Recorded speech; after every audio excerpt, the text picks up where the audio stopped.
আমি আমার হাবিবের কাছে, আল্লাহ রাব্বুল আলামিনের রাসূলের কাছে আমি শুনেছি এই কবরটাই হলো প্রথম স্টেশন, এই কবরটাই হলো প্রথম ইমিগ্রেশন কাউন্টার। এই জায়গায় যদি কেউ ধরা পড়ে যায়, কারো যদি চার্জশিট হয়ে যায়, সব জায়গায় ধরা পড়ে যাবে, হাসরে মিজানে সিরাতে কোনো জায়গায় নাজাত পাবে না। আর এই কবরটা যদি কেউ মুক্তি পেয়ে যায়, মিজান সিরাত হাসর সব জায়গা থেকে আল্লাহ তারে ভালোভাবে পার করে দিবেন। এটা হলো আসল জায়গা, মারাত্মক জায়গা, খুব মারাত্মক জায়গা। আমি এটাকে ইমিগ্রেশন কাউন্টার বলেছি আমার ভাষায়। ইমিগ্রেশন কাউন্টার যারা বিদেশ ভ্রমণ করেছেন তারা জানেন। লন্ডন যাবেন, আমেরিকা যাবেন, সৌদি আরব যাবেন, যে কোনো বিদেশে যাবেন, গেলেই পাসপোর্ট তারা দেখবে।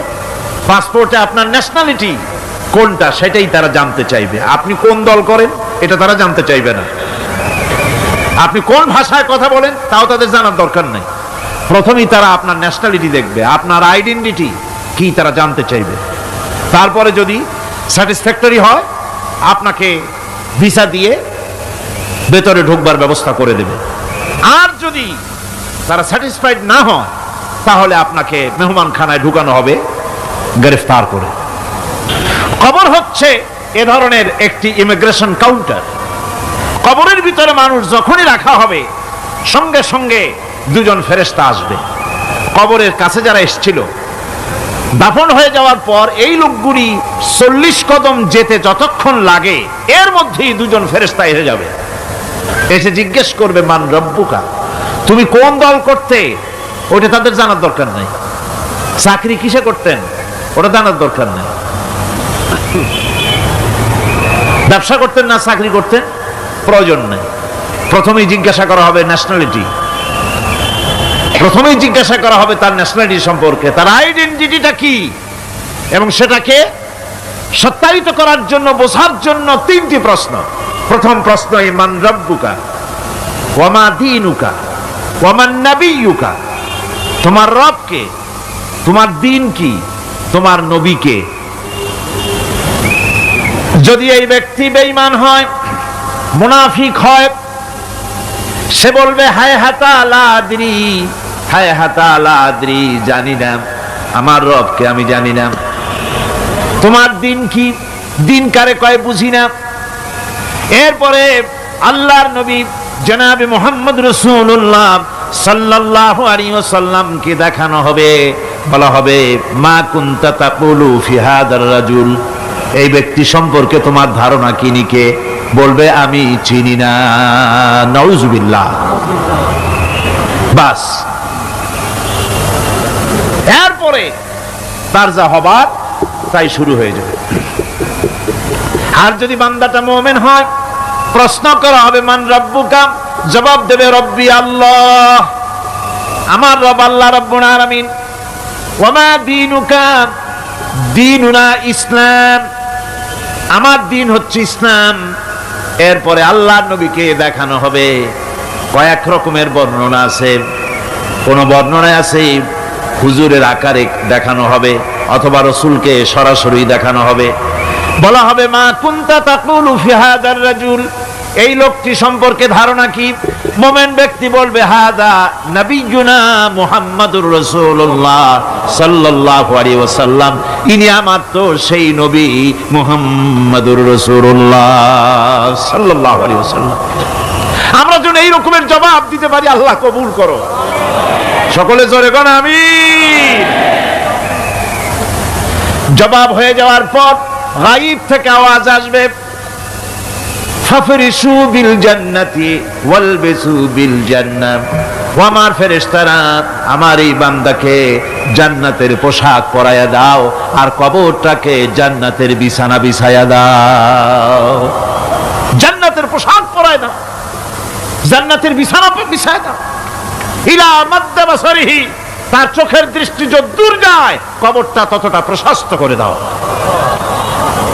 এরপর বেহেশতের পোশাক পরাইয়া, বেহেশতের বিছানা বিছায়া ফেরেশতা বলবে নম কানাউমুল উরুস, ঘুমিয়ে যাও। দুলামিয়া যেমন বাসর সজ্জায় নতুন বউ নিয়ে আরামে ঘুমায়, এরকম আরামে ঘুমায় যাও, ইলা ইয়াউমিল কিয়ামা, কিয়ামত পর্যন্ত ঘুমায় থাকো, আরামে ঘুমিয়ে থাকবে। এরপরে সিংহায় ফুৎকার হবে, সিংহার ফুৎকারের আওয়াজে তার ঘুম ভেঙে যাবে, বলবে ইয়া ওয়াইলানা মান বা'সানা মিন মারকাদিনা, হায় আফসোস, আমার এত আরামের ঘুম থেকে কে আমাকে জাগ্রত করলো, আমার ঘুমটারে নষ্ট করলো কে? আওয়াজ আসবে, হাদা মা ওয়াদার রহমান ওয়া সাদাকাল মুরসালুন, এটা হচ্ছে রহমানের সেই ওয়াদা, আর মুরসালিনরা, নবীরা সত্য কথাই বলেছিলেন, সেই কিয়ামত অনুষ্ঠিত হচ্ছে। আমার বন্ধুগণ, সেজন্য এই দুনিয়ার মোহে পড়ে থাকলে পরে দুনিয়ায় যারা অগ্রাধিকার দিবে দুনিয়াকে পরকালের তুলনায়, জবাব দিতে পারবে না কবরের ভিতরে গিয়া।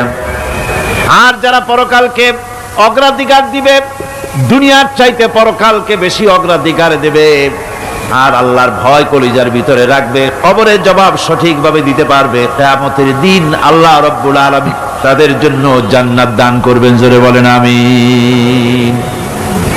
দুনিয়াটা হচ্ছে দুনিয়া যেখানে আমরা আছি। আমি আগেই বলেছি, দুনিয়া হচ্ছে আদনা শব্দ থেকে এর উৎপত্তি হয়েছে, তুচ্ছ, নিকৃষ্ট, এটার দাম নাই, এটার মূল্য নাই।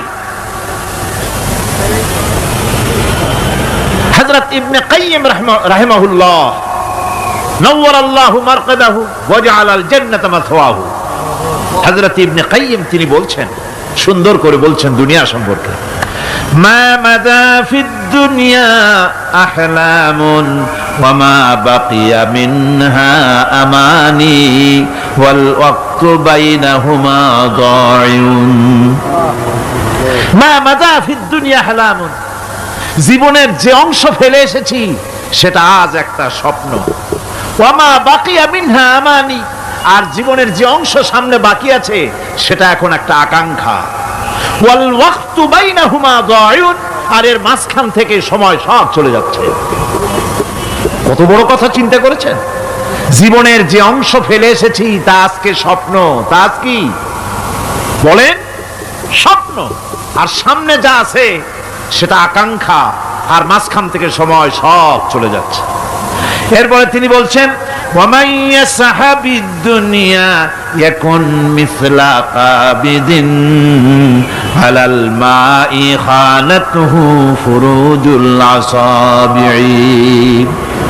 দুনিয়াদারের অবস্থা হচ্ছে এই, কেউ যদি দুই হাতে পানি খামসায় ধরে, দুই হাতে কি ধরছে বলেন? দুই হাতে পানি খামসায় ধরেছে, খুব মজবুত করে ধরেছে, 2 মুঠ পানি, বলেন থাকবে কতটুকু? কতটুকু থাকবে? 1 ফোঁটাও থাকবে না, কারণ তার আঙ্গুলের ফাঁক তার সাথে খেয়ানত করবে, আঙ্গুলের ফাঁক দিয়া পানিগুলি সব বেরিয়ে চলে যাবে। সুতরাং দুনিয়া যারা চায় তারা ঠিক পানি খামসায় ধরলে পানি যেমন হাতের ভেতর থেকে খেয়ানত করে চলে যায়, যারা দুনিয়া চায় দুনিয়াও তাদেরকে এভাবে ফাঁকি দিয়ে চলে যায়। তবুও দুনিয়ার মায়া মানুষের এত বেশি। আল্লাহর নবী বলেন, লাউ কানা লি ইবনি আদামা ওয়াদিন মিন যাহাবিন লাহাব্বা ইয়াকুনা লাহু থানিন, এই পৃথিবীতে যদি কাউকে একটা মাঠ ভরে যদি সোনা দেওয়া যায়, লোকটা বলবে রব্বুল আলামিন, আমি যদি আরেকটা মাঠ এরকম সোনা ভরা পেতাম, দ্বিতীয় আরেকটা মাঠ দেওয়া হলে আবার বলবে যদি তৃতীয় আরেকটা মাঠ সোনা ভরে যদি পেতাম। নবীজি বলেন, ওয়ালা ইয়ামলাউ জাওফু ইবনু আদামা ইল্লা তুরাব, মানুষের পেট 3.5 হাত মাটি ছাড়া, কবরের মাটি ছাড়া মানুষের পেট ভরবে না। আরো চাই, আরো চাই, চাওয়ার কোনো শেষ নাই। মানুষ এভাবে করে দুনিয়ার মহব্বতে এমনি পাগল হয়ে যায়, শুধু দুনিয়ার মহব্বত, পরকালকে বেমালুম ভুলে যায়। আমি কিন্তু এই কথা বুঝাতে চাই নাই যে পরকালের মহব্বতে, পরকালের ভয়তে বা পরকালের জন্য দুনিয়া আপনি বাজার ঘাট, বেচা কিনা, ব্যবসা বাণিজ্য সবকিছু ভুলে যান, না তা নয়, ভুল বোঝার কোনো কারণ নাই। পরকালকে অগ্রাধিকার দিতে হবে, মানে দুনিয়াটা চিরস্থায়ী জায়গা নয়, চিরস্থায়ী হচ্ছে কোনটা? আখিরাত। চিল্লা এখন কোনটা? সুতরাং এখানে যা করতে হবে, আখেরাতে জবাবদিহিমূলক জীবনযাপন করতে হবে।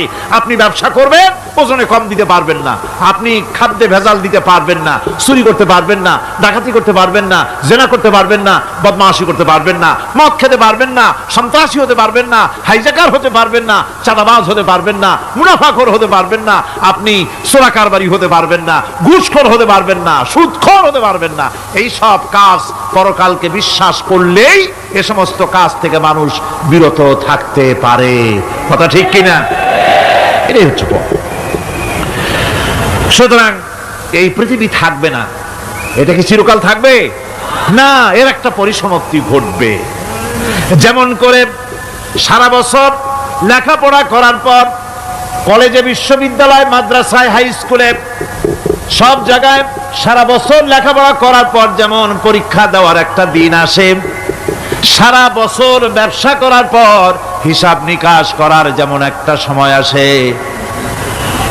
সারা মাস চাকরি করার পর বেতন পাওয়ার যেমন একটা দিন আসে, সারা জীবন চাকরি করার পর পেনশন পাওয়ার যেমন একটা সময় আসে, অনুরূপ ভাবে এই দুনিয়া যেদিন শেষ হয়ে যাবে, আল্লাহ নির্ধারিত সময় শেষ হয়ে যাওয়ার পর একটা সময় আসবে যখন আল্লাহ রব্বুল আলামিন সব শেষ করে দিবেন, লন্ডভন্ড হয়ে যাবে, কিছুই থাকবে না।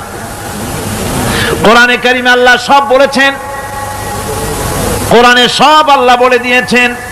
আল্লাহ পাক বলেন এই পৃথিবীর সব কেমন ভাবে ধ্বংস হবে তার চিত্র আল্লাহ পাক কোরআনে কারিমে তুলে ধরেছেন।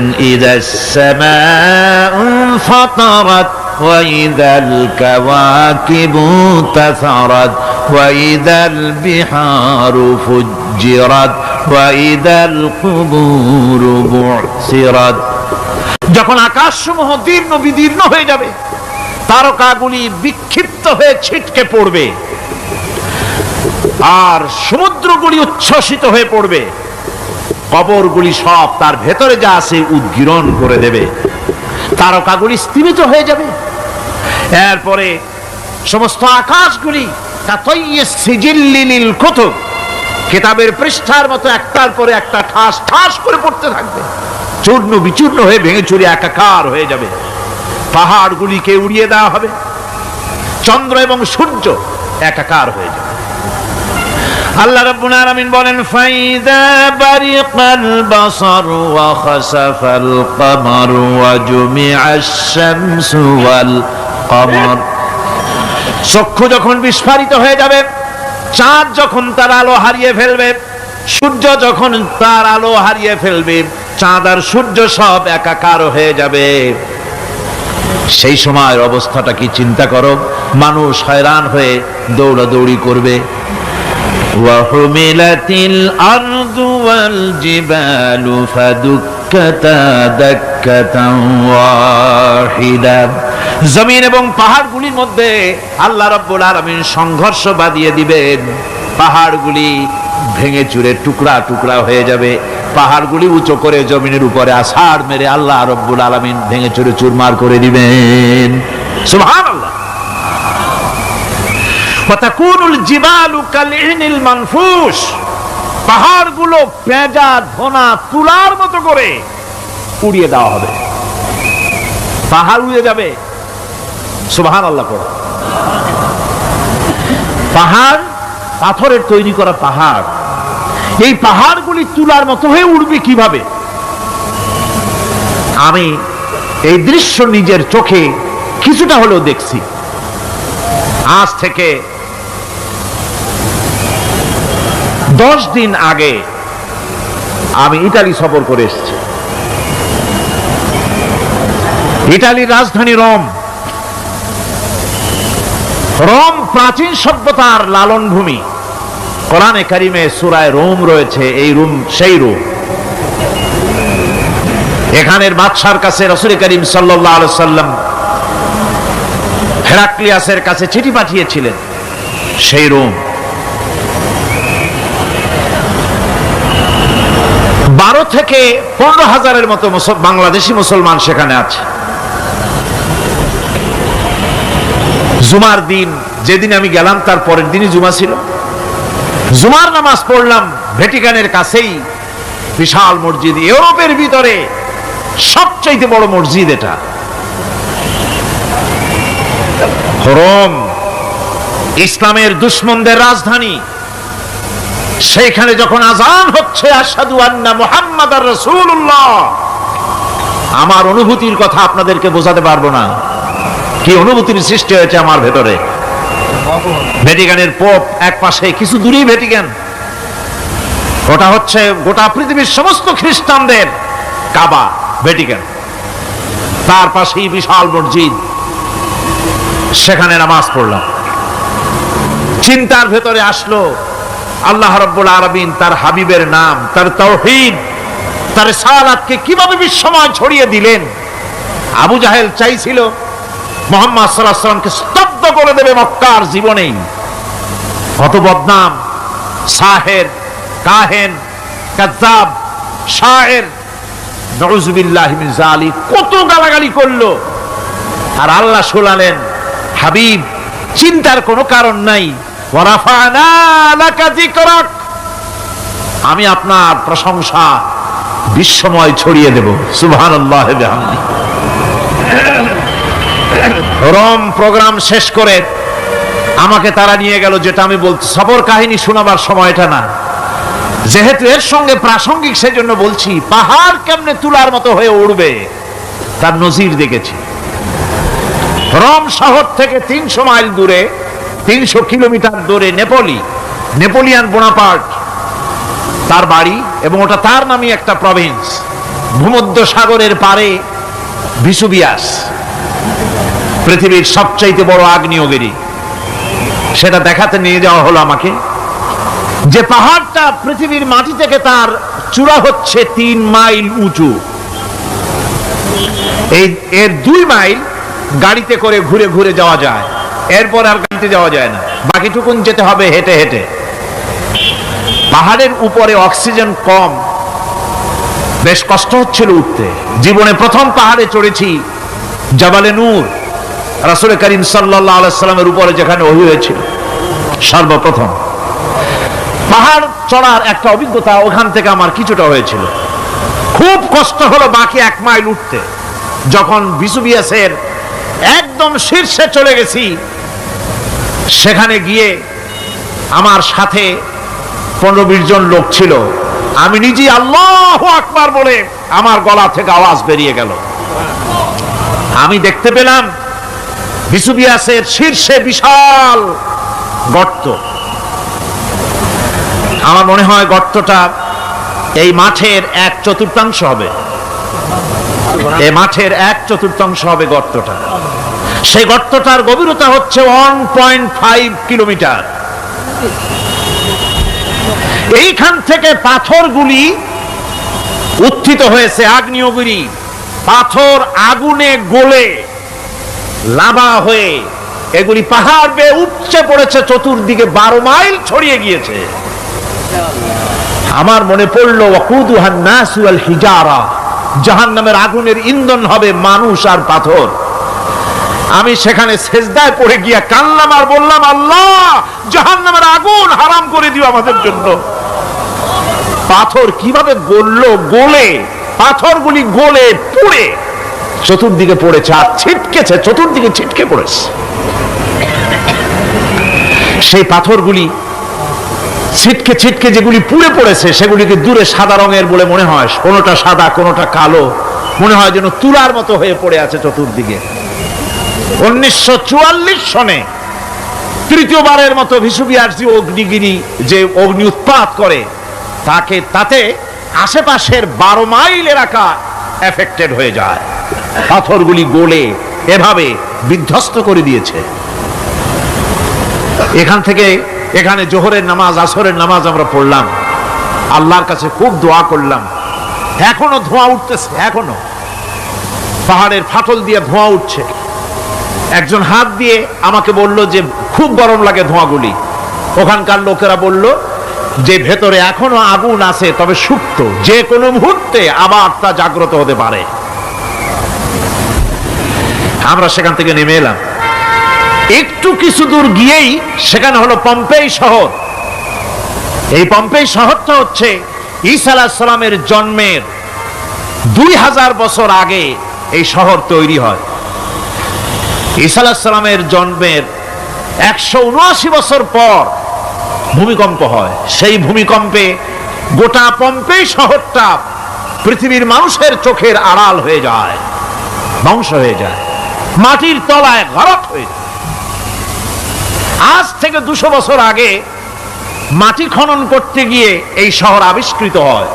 পুরা শহরটা খুঁড়ে তারা বের করেছে। 180 হেক্টর জমিনের উপরে এই বিশাল শহর।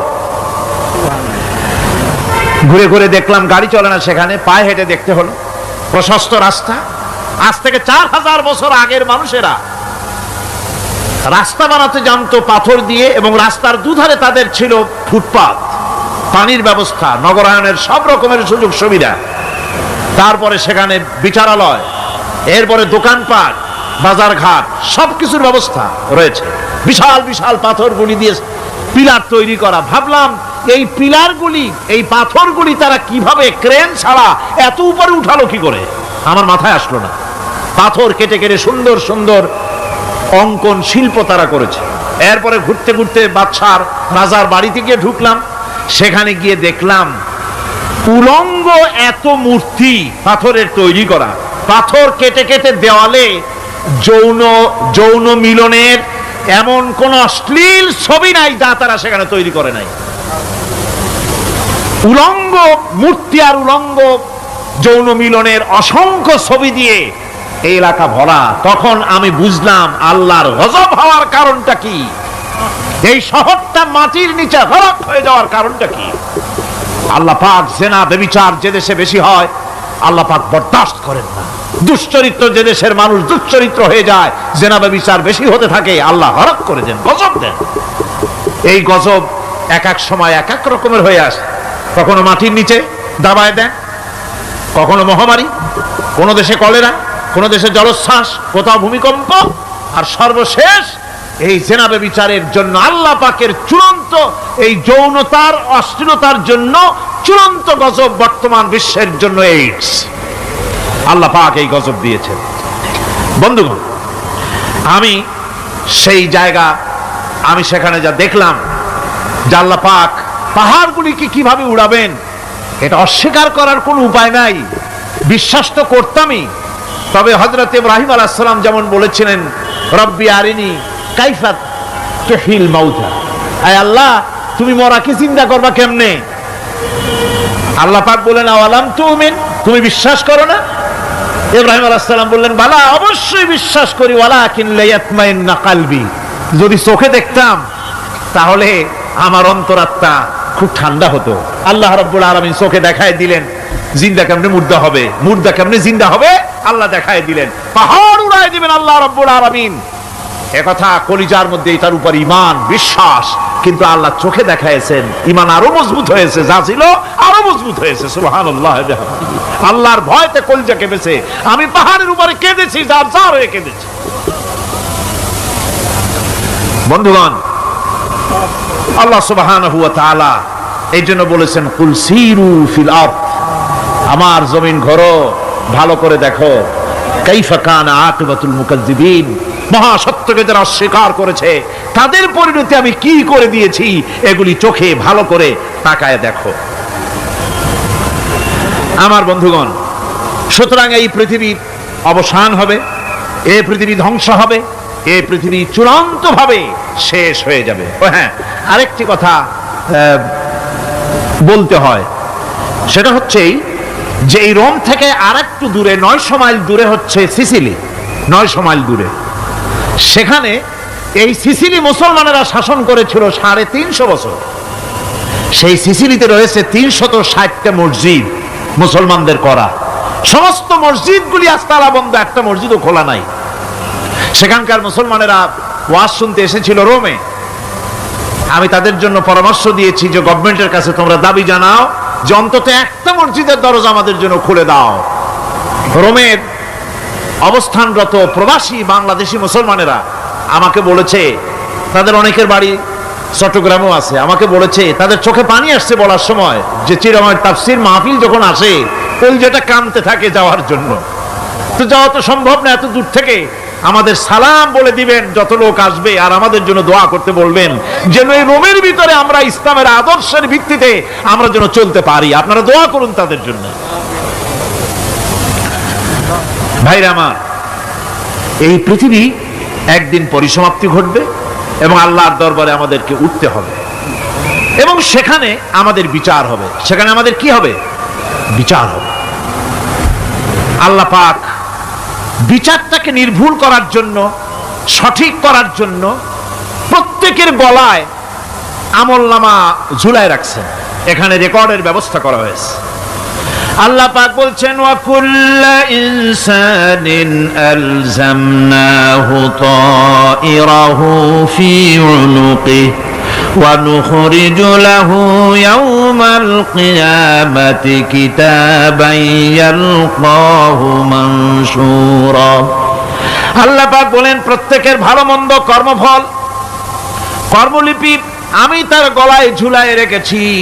কিয়ামতের দিন সে নিজের কাছে স্পষ্ট সব দেখতে পারবে, কোনো জিনিস বাদ পড়বে না।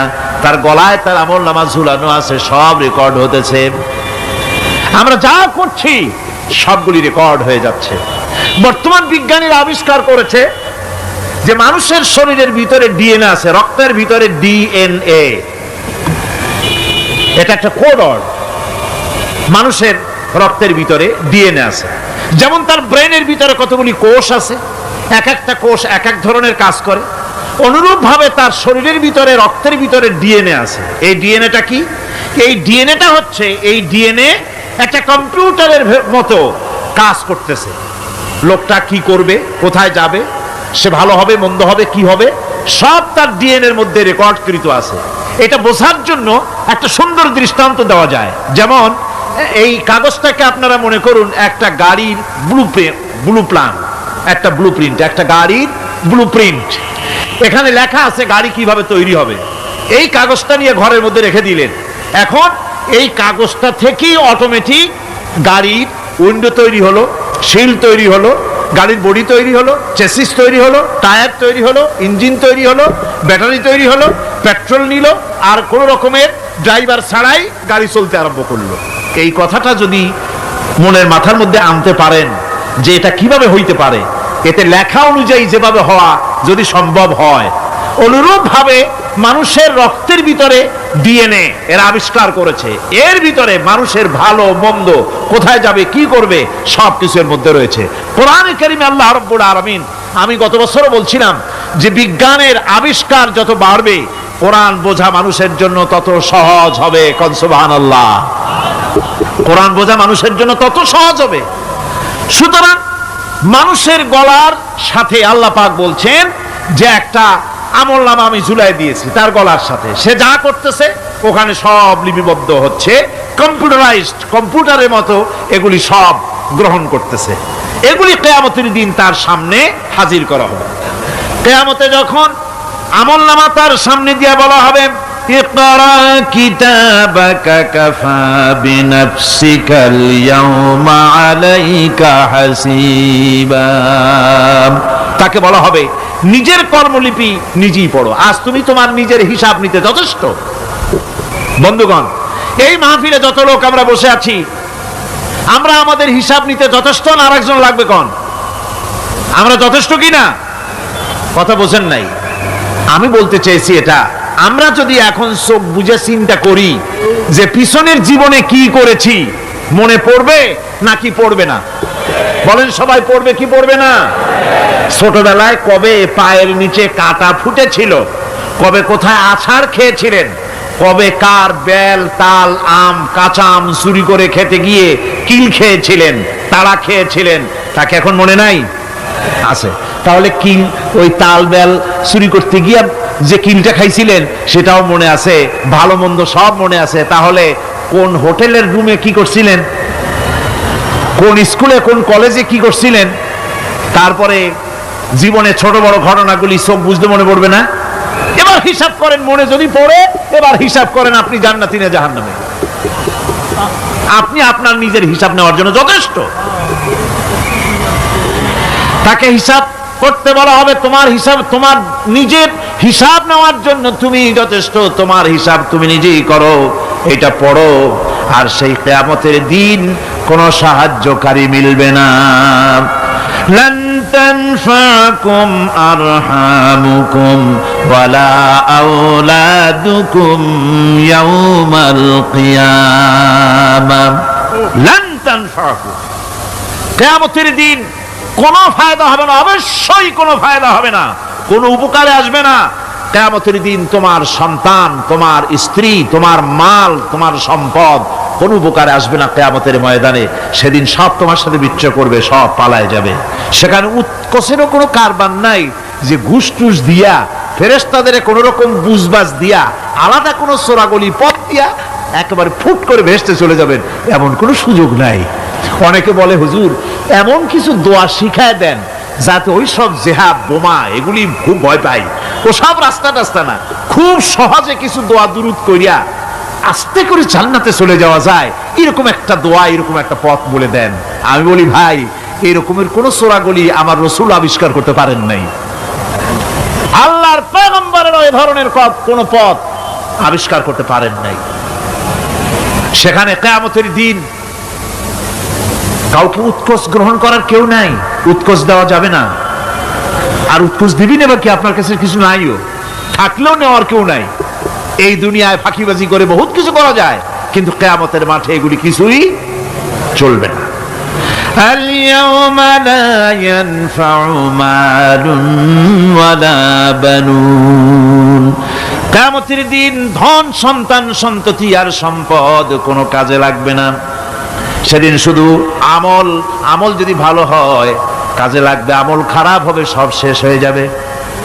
আল্লাহ রাব্বুল আলামিন নবীজিকে ডেকে বলেছেন, নবী আপনি বলেন, কুল মা কুনতু বিদআম মিনার রাসূল, আপনি বলুন আমি কোন নতুন রাসূল নই, আমার আগে অনেক নবী রাসূল পৃথিবীতে এসেছেন, তারা বিদায় হয়ে গেছেন। আমি জানি না কিয়ামতের দিন আল্লাহ রাব্বুল আলামিন আমার সাথে কি ব্যবহার করবেন, আর আমি এও জানি না যে কিয়ামতের দিন আল্লাহ পাক তোমাদের সাথে কি ব্যবহার করবেন।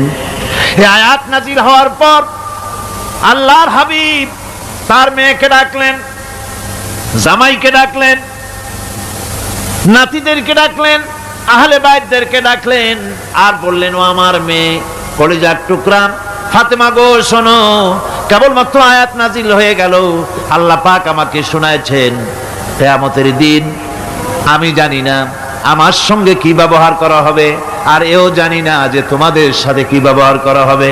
ও আমার কলিজার টুকরা মেয়ে ফাতেমা, কিয়ামতের দিন মুহাম্মদ সাল্লাল্লাহু আলাইহি সাল্লামের মেয়ে, এই হিসাবে তোমার নাজাতের ফয়সালা হবে না। ও আমার কলিজার টুকরা নাতি হাসান আর হোসেন, কিয়ামতের দিন মুহাম্মদ সাল্লাল্লাহু আলাইহি সাল্লামের নাতি হিসাবে ফয়সালা হবে না। ও আমার জামাই হযরতে আলী, কিয়ামতের দিন আমার জামাই হিসাবে নাজাতের ফয়সালা হবে না। আমল যদি ভালো হয় ফয়সালা ভালো হবে, জান্নাতে চলে যাবে। আমল যদি খারাপ হয় কার নাতি কার জামাই দেখা হবে না। সুবহানাল্লাহ, কঠিন কিয়ামতের মাঠ। এই পরকালের বিশ্বাস যদি কলিজার মধ্যে ঢোকে মানুষ ভালো হয়ে যাবে। কোন সুবহানাল্লাহ। আপনাদের দৃষ্টিতে পারবে, কথার জবাব যে দিলেন না। পুলিশে কি মানুষের চরিত্র ভালো বানাইতে পারবে? পুলিশের চরিত্র ভালো বানাবে কেডা? সেটাই তো কথা। মানুষের চরিত্র যাতে ভালো থাকে, মানুষের জন্য খারাপ কাম না করে, সেজন্য পুলিশ। পুলিশ যাতে খারাপ কাম না করে সেজন্য আরো একটা ডিপার্টমেন্ট আছে না, তারা যাতে খারাপ কাজ না করে সেজন্য আর একটা আছে। এন্টি করাপশনের আবার এন্টি করাপশন আছে, তার উপর আবার এন্টি করাপশন আছে। এন্টিটার অভাব নাই।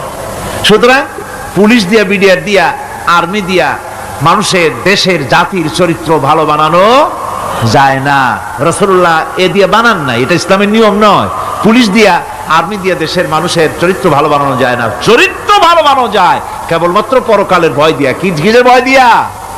ওই যে মক্কার জীবনে ওই সমস্ত মানুষগুলি যারা চুরি করত, ডাকাতি করত, জিনা করত, বদমাশি করত, যারা শয়তানি করত, যারা মানুষকে খুন করত, এই মানুষগুলি এত ভালো হয়ে গেল, যারা চুরি ছেড়ে দিল, ডাকাতি ছেড়ে দিল, জেনা ব্যভিচার ছেড়ে দিল, এত ভালো হয়ে গেল, পৃথিবীর মধ্যে সেরা মানুষ তারা হয়ে গেলেন। জোরে বলেন সুবহানাল্লাহ। নবীর সাহাবীরা পৃথিবীর শ্রেষ্ঠ সন্তান, নবীর সাহাবীরা পৃথিবীর সেরা মানুষ, তাদের চাইতে সেরা মানুষ নবীদের পরে আর কেউ হতে পারে না। জোরে কোন সুবহানাল্লাহ। নবীর পরে পৃথিবীতে শ্রেষ্ঠ মানুষ কারা? সাহাবায়ে কেরাম রিদওয়ানুল্লাহ তাআলা আলাইহিম আজমাইন। ওনারা তো কুফরের মধ্যে ছিলেন, শিরকের মধ্যে ছিলেন, চুরি ডাকাতি জেনা ব্যভিচার এমন কোন পাপ নাই যা করা হয়নি। তারপরে যখন আল্লাহর নবীর কাছ থেকে তাওহীদ, রিসালাত ও আখিরাতের দাওয়াত পেলেন, কি সোনার মানুষ এক একজন হয়ে গেলেন। সুবহানাল্লাহ। যারা ছিলেন নারীর সতীত্বের জম, তারা হয়ে গেলেন নারীর সতীত্বের পাহারাদার। যারা মানুষের মাল চুরি করত, ডাকাতি করত, তারা রাতভর মানুষের মালের পাহারা দিল, মানুষের রক্তের পাহারা দিল। সুবহানাল্লাহ বিহামদি। রক্ত ও সম্পদের পাহারা দিল। রাসূল বললেন, খায়রুল কুরুনে কারনি, সর্বশ্রেষ্ঠ যুগ তো আমার যুগ। বন্ধুগণ, এরপরে একটা জীবন আসবে ওই কিয়ামতের ময়দানে। এই পরকালের বিশ্বাসটা গুরুত্বপূর্ণ ব্যাপার, আমাদের সব কিছুর হিসাব দেওয়া লাগবে। আল্লাহ পাক বলেন, ইন্নাস সামআ ওয়াল বাসারা ওয়াল ফুআদা কুল্লু উলাইকা আনহু মাসউলা। নিঃসন্দেহে মানুষের শ্রবণ শক্তি, দর্শন শক্তি এবং তার অন্তঃকরণের কল্পনা সম্পর্কে আল্লাহ রাব্বুল আলামিনের কাছে জিজ্ঞাসিত হতে হবে। কান দিয়া কি করেছিল, চোখ দিয়া কি করেছিল, মুখ দিয়া কি করেছিলে, হাত দিয়ে কি করেছিলে, সবকিছুর জবাব আল্লাহ রাব্বুল আলামিনের কাছে দিতে হবে। সবটার জবাব দিতে হবে, কোনো কিছু বাদ যাবে না। এমনকি মনের ভিতরে যে কল্পনা আমরা করি, এই কল্পনার হিসাবও আল্লাহর দরবারে দিতে হবে। কোরআনে কারীম বলছেন, ওয়া ইন তুবদু মা ফি আনফুসিকুম আও তুখফুহু ইউহাসিবকুম বিহিল্লাহ। মনের ভিতরে তুমি যেটা কল্পনা করো সেটা প্রকাশ করো, অথবা তুমি গোপন রাখো, যাই তুমি করো না কেন, আল্লাহ রাব্বুল আলামিন এর হিসাবও তোমার কাছে নেবেন।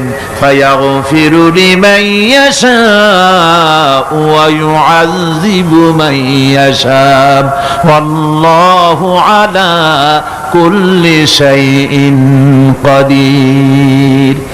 মহান আল্লাহ পাক বলেন, করার পর তোমার মনের ভিতরে কি কল্পনা করেছিলে ওইটার হিসাব আমি নেব।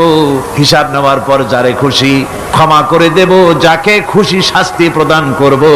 সবকিছুর উপরে আল্লাহ রাব্বুল আলামিন শক্তিমান, সব তিনি করতে পারেন, সমস্ত কুদরত রয়েছে তার।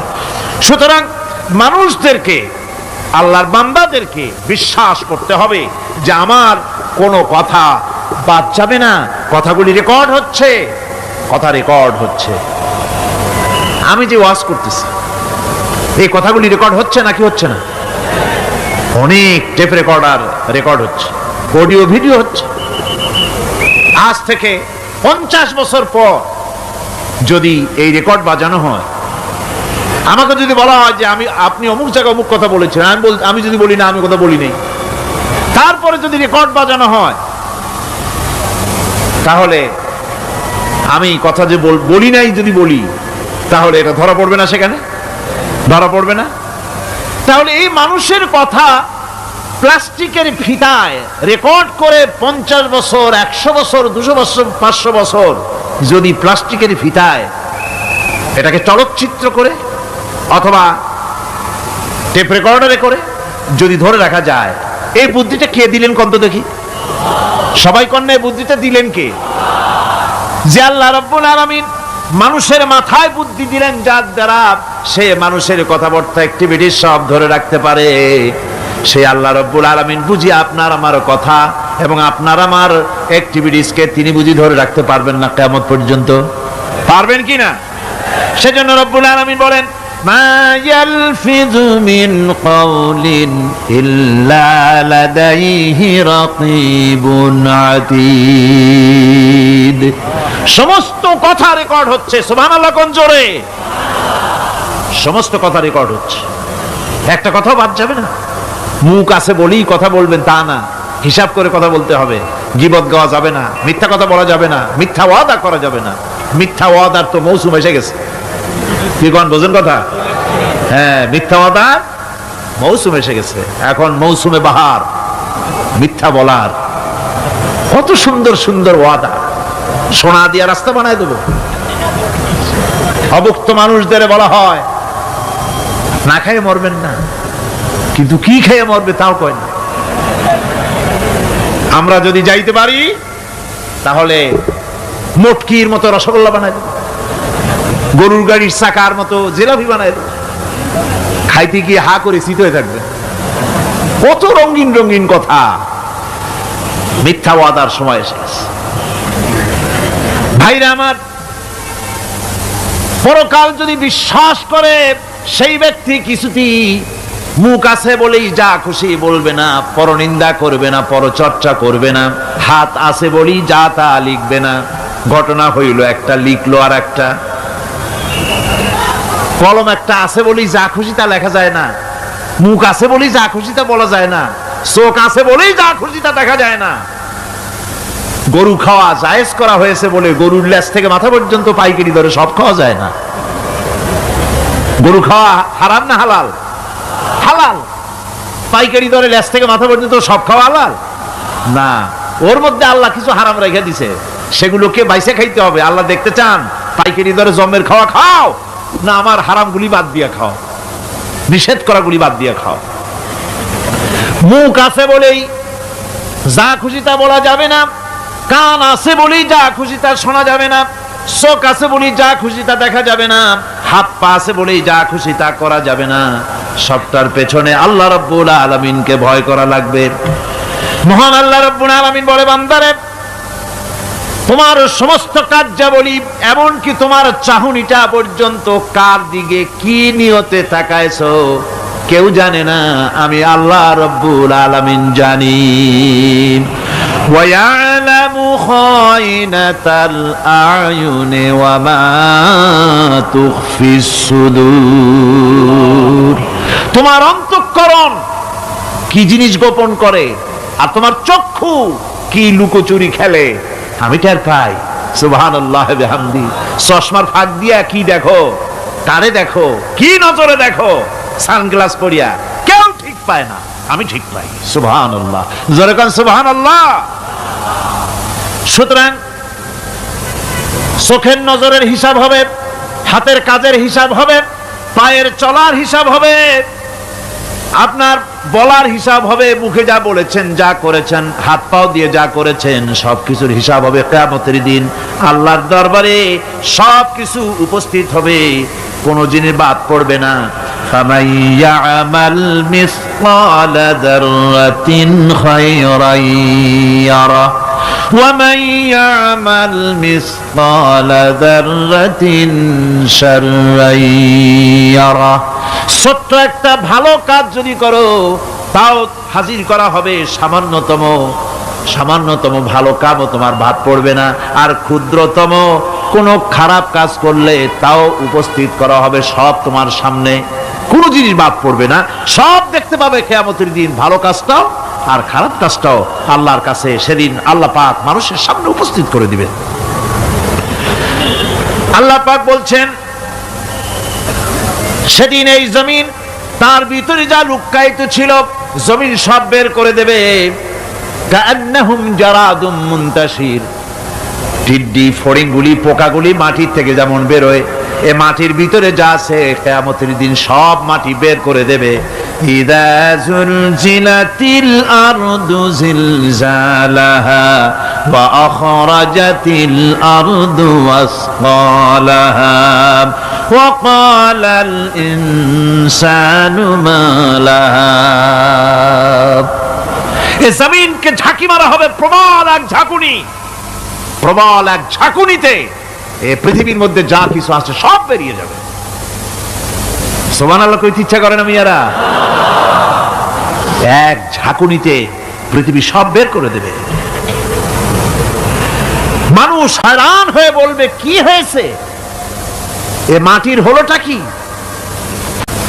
আমার বন্ধুগণ, মানুষ হয়রান হয়ে গিয়ে বলবে মাটির কি হলো? আল্লাহ রাব্বুল আলামিন বলেন ইয়াউমাইযিন তুহাদ্দিসু আখবারাহা বিআন্না রাব্বাকা আওহালাহা। জমিনের উপরে যা ঘটেছে জমিন তা সব বের করে দেবে, সব প্রকাশ করে দেবে। আর এটা এই জন্য হবে যেহেতু তার রবের হুকুম হয়েছে, তার রব হুকুম করেছে বের করে দে। জমিনের ভিতরে আছে যা সব বেরিয়ে যাবে, আকাশ ভেঙে পড়বে, পাহাড় উড়ে যাবে, জমিনের ভিতরে যা আছে সব উপরে চলে আসবে। পৃথিবীতে সব শেষ, কিচ্ছু নাই, আকাশ নাই, পাহাড় নাই, সমুদ্র নাই, সব একাকার। চন্দ্র নাই, সূর্য নাই, তারকা নাই, গ্যালাক্সি নাই, মহাশূন্য নাই, সব শেষ। আল্লাহ রাব্বুল আলামিন সমস্ত ফেরেশতাদেরকে শেষ করে দিবেন, সকলের মওত হয়ে যাবে, কেউ আর থাকবে না। এমনকি হযরতে আজরাইল মালাকুল মউত তিনিও থাকবেন না, সব আল্লাহ রাব্বুল আলামিন মৃত্যু করে দিবেন। এরপরে আল্লাহ রাব্বুল আলামিন একা তিনি বলবেন ইয়া দুনিয়া, ইয়া দুনিয়া আইনা আনহারুকি, এ পৃথিবী তোর সেই সমুদ্রগুলো কোথায়, নদীগুলি কোথায়? ইয়া দুনিয়া আইনা আশজারুকি, হে দুনিয়া তোমার গাছগুলি কোথায়? এত বন বনানি, এত গাছ ছিল। ইয়া দুনিয়া আইনা জিবালুকি, হে পৃথিবী তোর জমিনে যত পাহাড় ছিল পাহাড়গুলি কই? যত স্বৈরাচার ছিল জমিনের উপরে, যারা স্বৈরাচারী মনোবৃত্তি নিয়ে মানুষ ধ্বংস করেছে, দেশ ধ্বংস করেছে, মায়ের বুক খালি করেছে, ওই স্বৈরাচারগুলি কই? কোনো জবাব নাই। আল্লাহ পাক এর পরে বলবেন লিমানিল মুলকুল ইয়াউম, কার রাজত্ব? আজকে রাজত্বটা কার? আল্লাহ তিনবার আওয়াজ দিবেন, আজকে রাজত্ব কার? আল্লাহ পাক যখন তিনবার করে ডাক দিবেন, কোনো জবাব নাই, কোনো জবাব নাই। কে জবাব দেবে? আল্লাহ রাব্বুল আলামিনের সামনে কার ক্ষমতা আছে কথা বলার? কেউ তো নাই, সব শেষ। আল্লাহ পাক বলবেন লিল্লাহিল ওয়াহিদুল কাহ্হার, একমাত্র পরাক্রমশালী আল্লাহ রাব্বুল আলামিনের রাজত্ব আজ। সেই হাসরের মাঠে আমাদের সকলকে উপস্থিত হয়ে যেতে হবে। কেউ আমরা এখান থেকে বাঁচতে পারবো না, সবাইকে উঠতে হবে। অপরাধীরা সেখানে অসহায় হয়ে যাবে, অপরাধীরা অসহায় হয়ে যাবে। আল্লাহ পাক বলেন فَإِذَا جَاءَتِ الصَّاخَّةُ يَوْمَ يَفِرُّ الْمَرْءُ مِنْ أَخِيهِ وَأُمِّهِ وَأَبِيهِ وَصَاحِبَتِهِ وَبَنِيهِ। অবশেষে যখন কান ফাটানো আওয়াজ আসবে, এই আওয়াজ সেদিন মানুষ নিজের মা বাপ ভাই বোন সব থেকে বিচ্ছিন্ন হয়ে যাবে, সব একের থেকে আরেকজন পালায় যাবে, হারায় যাবে, কেউ কাউকে আর খুঁজে পাবে না। সেদিন ওই কিয়ামতের মাঠে বিভীষিকাময় দৃশ্য, মানুষ হয়রান হয়ে যাবে। মাথার এক হাত অথবা অর্ধ মাইল অথবা এক বিগত এতটুকুন উপরে ওই প্রকাণ্ড সূর্যটার তাপ আসবে, গুনাহগারের মাথার চান্দি ফেটে গিয়া মগজগুলি গলে গলে নাক কান দিয়ে বেয়ে পড়তে লাগবে, জিহ্বাটা কুকুরের মতো ঝুলে নাভিস্থল পর্যন্ত পড়ে যাবে, মাটিটা সূর্যের উত্তাপে তামার মতো গরম হয়ে যাবে, সারা হাসর জুড়ে আওয়াজ হবে পানি পানি পানি। মানুষেরা হয়রান হয়ে যাবে। সেই হাসরের ময়দানে এই চরম কষ্টের ভিতরে আল্লাহ রাব্বুল আলামিন বলেন সেদিন দুটো ভাগ হয়ে যাবে।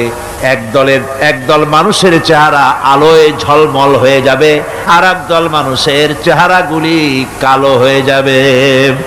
উজুহু ইয়াউমাইযিন মুসফিরাতুন দাহিকাতুন মুস্তাবশিরা ওয়া উজুহু ইয়াউমাইযিন আলাইহা গাবারা। আল্লাহ পাক বলেন এক শ্রেণীর মানুষের চেহারা হাস্যোজ্জ্বল ঝলমলে হয়ে যাবে, আর এক শ্রেণীর মানুষের চেহারাগুলি কালো হয়ে যাবে। তারহাকুহা কাতারা উলাইকা হুমুল কাফারাতুল ফাজারা। হাস্যোজ্জ্বল, স্বচ্ছন্দপূর্ণ, সুন্দর, উজ্জ্বল ঝলমলে চেহারা হবে ঈমান আনার কারণে, পরকালকে বিশ্বাস করার কারণে, আল্লাহ এবং রসুলের কথা অনুযায়ী জীবন যাপনের কারণে চেহারাটা উজ্জ্বল হয়ে যাবে। আর আল্লাহর নাফরমানি, রসুলের নাফরমানি, পরকালকে অস্বীকার করার কারণে কাফের গুলির চেহারা, মুনাফিক গুলির চেহারা কালো হয়ে যাবে। তাদেরকে আলাদা করে দেওয়া হবে। ফামতাজুল ইয়াওমা আইয়ুহাল মুজরিমুন, মুজরিমদেরকে আলাদা করে দেওয়া হবে, দুইটা ভাগ হয়ে যাবে। এই চরম অবস্থা সৃষ্টি হবে কিয়ামতের ময়দানে। সেদিন রাসূল করিম সাল্লাল্লাহু আলাইহি ওয়াসাল্লাম উম্মতের জন্য সুপারিশ করবেন। সেই সুপারিশ যেন আমাদের করতে পারেন, সেজন্য আমাদেরকে তৈরি করতে হবে, সে ধরনের যোগ্য আমাদেরকে বানাতে হবে। বন্ধুগণ, এই পরকালীন জীবন, এর সম্ভাবনা, এটা যে হবে এবং সেই পরকালে আমাদের সকলকে যে উঠতে হবে, কিয়ামতে আল্লাহর কাছে জীবনের সব কিছুর জবাবদিহি করতে হবে, এই ভীতি সৃষ্টি করতে চায় আল্লাহ পাক মানুষের ভেতরে। আল্লাহ পাকের চাইতে মানুষের কল্যাণকামী আর কেউ আছে? চিল্লায় কোন আল্লাহর চাইতে, বিশ্ববাসীর সৃষ্টি জগতের কল্যাণকামী আল্লাহর চাইতে, রাসূলের চাইতে বেশি কেউ কি আছে? সে আল্লাহ পাক সব বলে দিলেন, ওপেন সিক্রেট করে দিলেন, সব গোপন ফাঁস করে দিলেন। কেমনে বিচার হবে, কেমনে কিয়ামত অনুষ্ঠিত হবে, কেমনে কি হবে, সব খুলে খুলে আল্লাহ পাক বলে দিলেন আমাদেরকে ভালো হওয়ার জন্য।